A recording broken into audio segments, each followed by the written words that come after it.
The mortgage deferral problem is getting bigger and bigger. They keep sweeping it under the rug and pretending like everything's fine and the market's gonna boom, but the problems are mounting up. In this video, I'm gonna go over the latest areas where mortgage deferrals are at their peak, and I'm also going to go into the danger zones in Australia for oversupply. Let's get into it. This just in, mortgage distress had hit Melbourne homeowners as early as May, and it has probably grown since then as the pandemic increased its hold over the Victorian capital, a new report from credit agency Equifax shows. But the government has jumped in to save the market by loosening lending standards, and the Reserve Bank is likely to cut interest rates in November.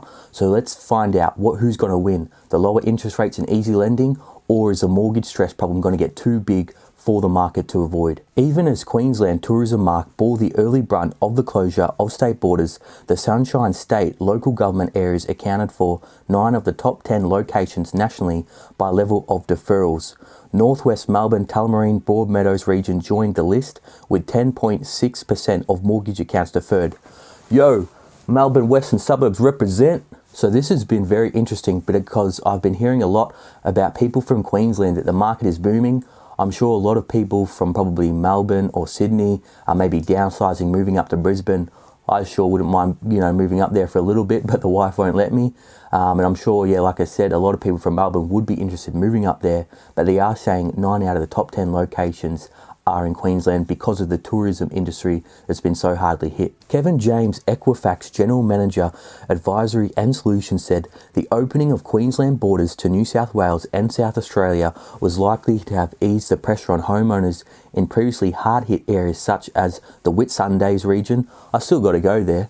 That's at 11.9%.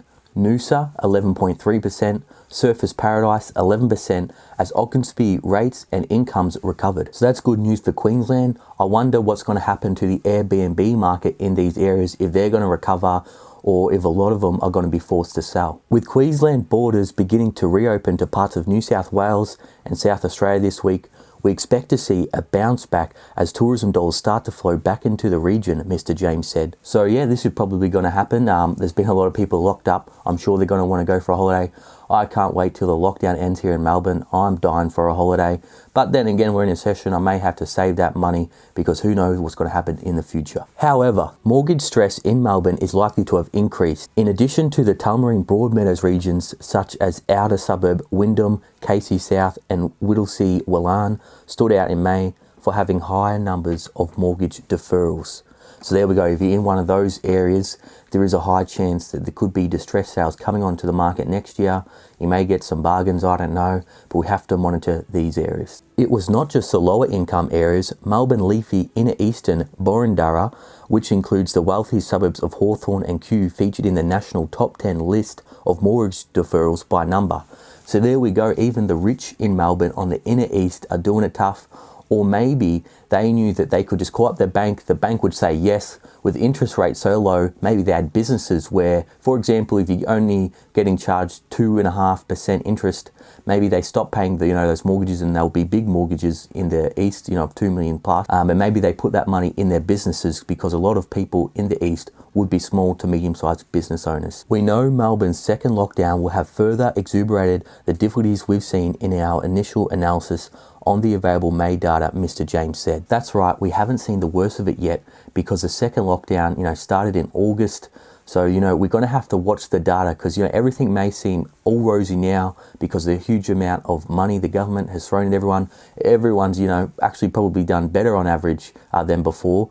So the real test for the market will be early next year. And what suburb has the most mortgage deferrals for May? It says here, Wyndham in Melbourne's outer west topped the country for the number of mortgage deferrals in May. So there we have it. Wyndham not looking good. If you're thinking of buying in Wyndham, may not be the best time to buy.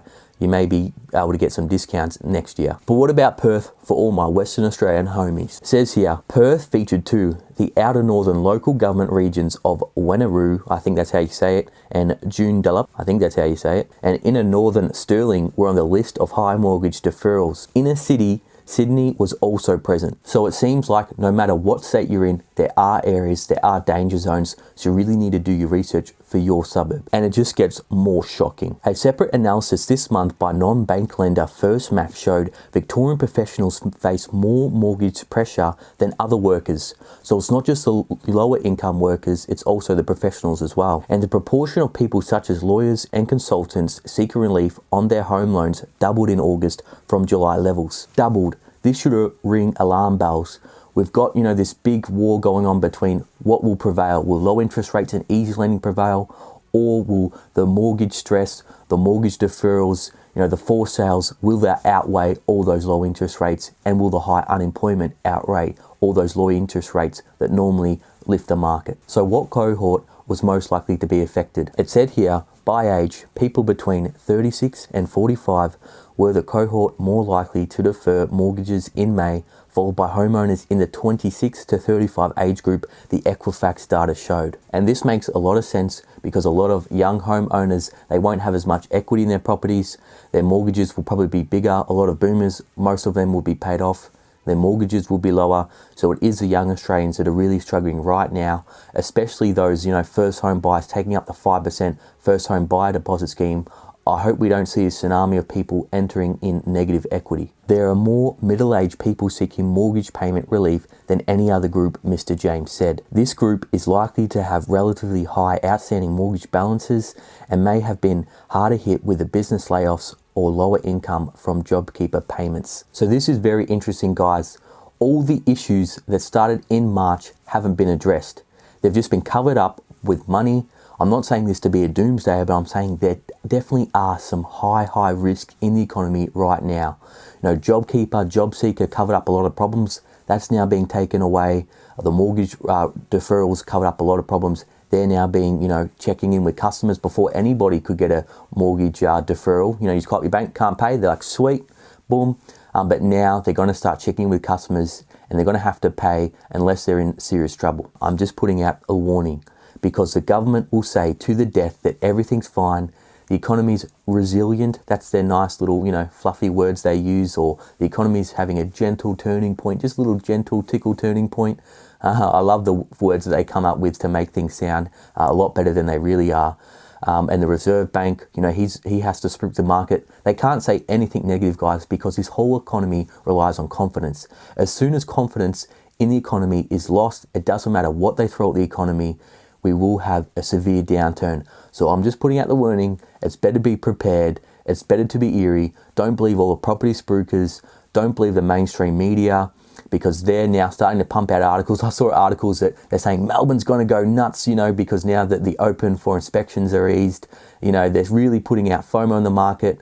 Take a step back, take a think, look at the data, look at the facts, and think, what's going to happen long term, because we haven't seen the real issues yet. So what do you think will happen to the market and what will prevail? Low interest rates and easy lending, or will all these issues that started in March come to bite us later next year? Will the government throw more money at the market? Because in Australia, in property, we trust. If you haven't already and this video brought you value, please smash the like button for the holy YouTube algorithm. It really helps out the channel a lot. I thank you all for your support. I'm trying to do my best to keep you all informed.